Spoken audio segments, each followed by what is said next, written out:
வீடியோவில் இந்த ஆட் ரை கிளே வச்சு நம்ம இந்த சீ கிரியேச்சர் சூப்பராக அதுவும் ரொம்ப ஈஸியாகவே பண்ணியிருந்தோம். ஸோ அதே மாதிரி அதே ஆட் ரை கிளே வச்சு தான் நம்ம இன்றைக்கி ஒன்று வேறு ஒரு இது பண்ண போகிறோம். ஸோ அதுக்கு ஃபர்ஸ்ட் பார்த்திங்கன்னா நான் எங்கேருந்து இன்ஸ்பிரேஷன் எடுத்தேன்னா, நானும் இந்த நிறைய வீடியோவில் பார்த்துருக்கேன். அது பார்க்க அவ்வளோ அழகாக இருக்கும். பட் இதெல்லாம் நமக்கு வருமா அப்படின்னு யோசிச்சு நான் அதை ட்ரை பண்ணாமே விட்டுட்டேன்.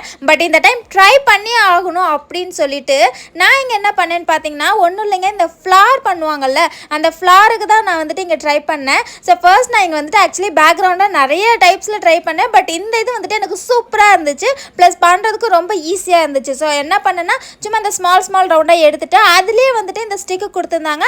அதுலேயே வந்துட்டு இந்த மாதிரி ஷேப்பையும் பண்ணிட்டு நடுவில் மட்டும் ஒரு ஒயிட் கலரில் போட்டு விட்டோன்னா நம்மளோட சூப்பரான ஹேர் கிளிப் சூப்பராகவே ரெடி ஆகிடுச்சு. இது பார்க்க அவ்வளோ அழகாக இருந்துச்சு. இந்த அளவுக்கு வரும்ன்றது கூட நான் எக்ஸ்பெக்ட் பண்ணவே இல்லை. இதை கண்டிப்பாக நீங்களும் ட்ரை பண்ணி பாருங்கள். நான் இதே மாதிரி வேறு கலர்ஸ்லேயே ட்ரை பண்ணேன். சூப்பராகவே இருந்துச்சு. வீடியோ பிடிச்சிருந்தா லைக் ஷேர் சப்ஸ்கிரைப்